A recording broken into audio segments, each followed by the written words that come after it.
이어서 바이오 기업 공시 하나 확인해 보고 갈까요? 조호진 대표님, 셀리버리 관련한 공시가 나왔네요. 예, 그 금요일 날 이제 장 마감 이후에 셀리버리의 최대 주주이자 CEO인 조대영 대표가 184만 주를 이제 매도했다라고 공시를 했는데, 이거를 자세히 설명드릴 필요가 있는 게, 이렇게 184만 주를 그때 이제 매도한 것이 아니고 작년부터 한 1년 정도에 걸쳐 가지고 환매 조건부로 에쿼티 퍼스트 홀딩스라는 곳에 이제 주식을 갖다가 담보 대출을 넘긴 것입니다. 그러니까 그때 남긴 것이 아니고 1년에 걸쳐서 세 차례 걸쳐서 184만 주를 총 합치니까 넘겼다는 것이고요.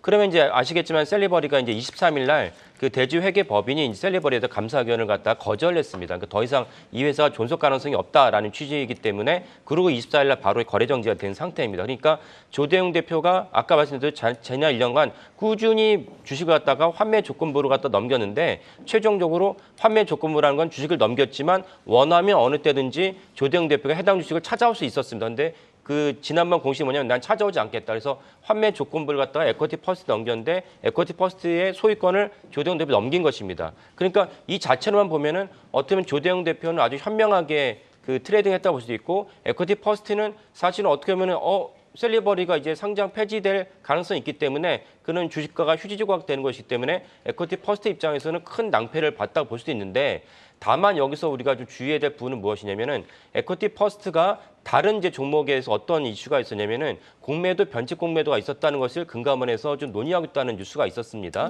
그러니까 셀리버리의 이런 세 번에 걸쳐서 조대영 대표가 184만 주 넘겼는데, 이걸 갖고 과연 단순하게 낮은 이자율을 받고 주식을 갖다 넘긴 것에 불과한 것인지, 아니면 셀리버리의 조대영 대표와 에쿼티 퍼스트 간에 뭔가 그 변칙 공매도가 있진 않았는지, 이런 점을 조사해야 되지 않을까 싶습니다. 그리고 이미 많은 분들이 아시겠지만 셀리버리는 이제 기술 상장 특례로 이제 코스닥에 입성을 했는데도 불구하고 많은 부분에 문제를 일으키다가 결국 상장 폐지 위기에 처했습니다. 이것도 사실은 조사해야 되지 않을까. 뭘 조사해야 되냐.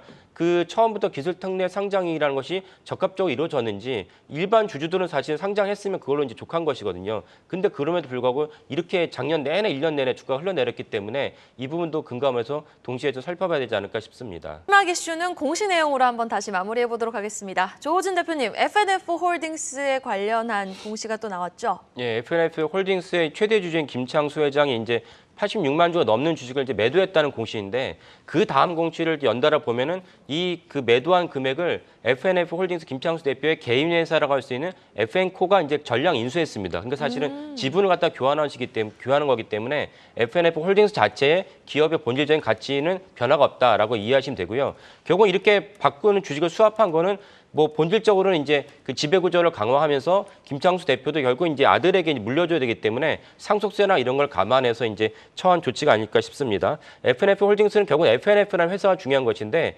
FNF는 뭐 아시겠지만 미국 MLB 라이센스를 들여와서, 중국은 농구는 인기가 많지만 농구와 축구는 인기가 많지 야구는 인기가 없거든요. 근데 반미 정서가 강한 미국에서 MLB 라이센스를 해서 엄청난 이제 인기와 그 매출 올린 기업이 FNF입니다. 이 점도 주목하시면서 FNF와 FNF 홀딩스 자체에 본질적 가치는 없고 차이는 없고, 다만 MLB라는 이제 또 다른 뷰티 사업을 벌이고 있습니다. 작년부터 벌이고 있는데, 이 점도 사실은 되게 주목할 만하고, 또 FNF가 동남아로도 그 확대하고 있습니다. 이것도 긍정적 요소라고 볼 수 있겠습니다.